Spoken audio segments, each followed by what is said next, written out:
What the hell did the doctors know about the needs of a man's soul? That was a line from a movie called The Walk in the Clouds, I think in the mid-90s.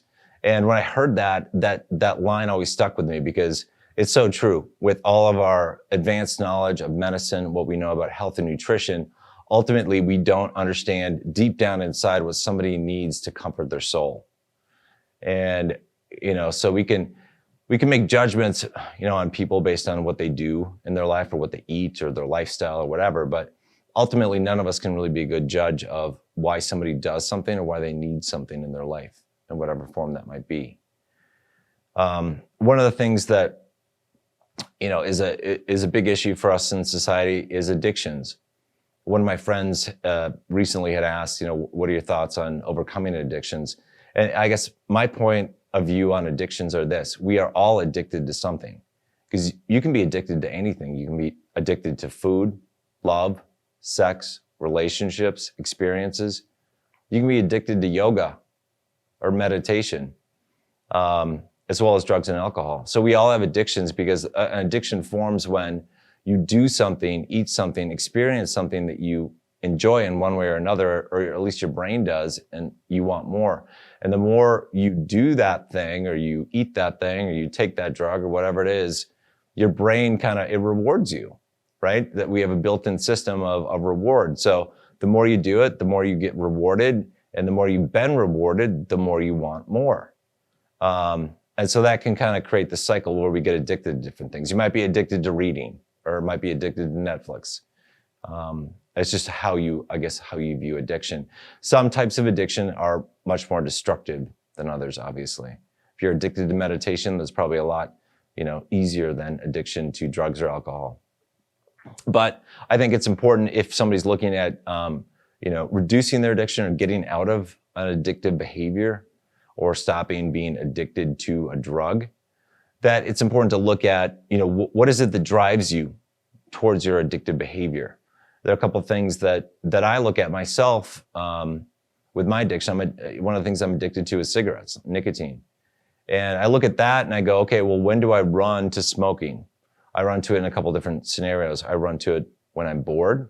I smoke when I'm sad, depressed, down. I chain smoke when I'm problem solving and I need energy. Whatever that does for me, like smoking gives me energy, or at least I think it does. So I run to it there. I also run to cigarettes when, it's like somebody asked me, hey, do you want to go have a smoke?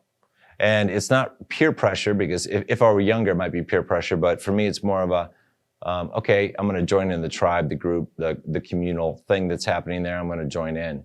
Not that I have to, it's that I want to. And maybe that's, part of the brain, you're kicking that off, and the brain is saying, give it to me now. But so from my perspective, it's more of like a communal friendship thing more than it is the actual addiction itself.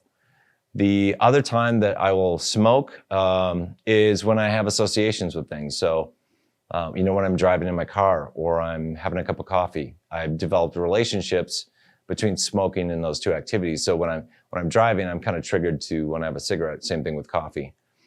The other time that I will smoke is if I'm with a friend who is also a smoker and they're going through a tough time. And, I'm talking with them and I can see they're having a rough time. And then I'll say, do you want to go have a smoke?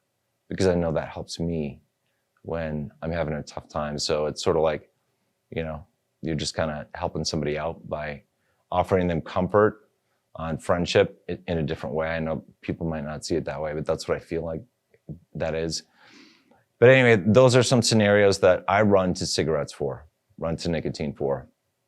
And so if you want to get over an addiction or reduce your level of addiction, I think it's important to evaluate what are the reasons that you are actually running towards your addictive behavior, your addictive actions, or your addicted drug, whatever it is.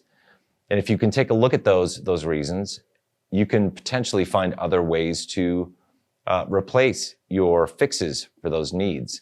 So if I need to feel energy, for example, when I'm problem solving, maybe I wouldn't need to smoke. Maybe I could do something different that was maybe a little bit more healthy. If you run to drugs or alcohol when you're feeling down or depressed, then maybe there's a better way to help you out when you get down or depressed that doesn't require that addictive behavior. And we know, we have drugs that we can give people to help them through addictions and help them get over things. But drugs are really kind of, they're sort of treating the symptom. I mean, a lot of them work on the biochemical, like neurological level, but ultimately, we don't, to change your mind, like the way you think, not the brain biochemistry. This is like your consciousness, or how you think. Because I think even though we can adjust the brain biochemistry, I don't know that we can completely alter the way we think. You really have to change the way you look at things, and that's up to you inside to be able to do. And that's why I think things like counseling are so critical to helping people get out of addictive behaviors or actions. So just something to think about if you or somebody that you know is looking to get out of addiction. But one thing that I think is really important, and we've all seen this, maybe we've done this, I have too. It's like, if we think somebody's drinking too much, it's easy for us to say, you shouldn't do that. Stop drinking, you're destroying your health. And when we do that, when we criticize somebody and tell them that they shouldn't do something, we do a couple things that actually make it more difficult for that person to stop doing that. Because when you're attacked in some way, or somebody's challenging your viewpoints on something, you put up like a defensive shield and you say, well, screw you, right? I'm not going to do what you tell me I should do. And so doing that, saying you shouldn't do something, or stop doing that, is not always the best effective way to do it. I would say it's probably not terribly effective at all. A better way to do it is just to offer people suggestions, and especially if you've been in the situation before, if you were an ex-smoker, you could say, well, one of the things, that helped me stop smoking was this. 1, 2, these are the 3 things I did that really helped me. And here are the side benefits of stopping smoking. Rather than saying you shouldn't smoke, you're a bad person because you're a smoker. So that very 2 different types of messages that the receiver is going to get. And I think that's a pretty big, important distinction we need to make when we're trying to help people out.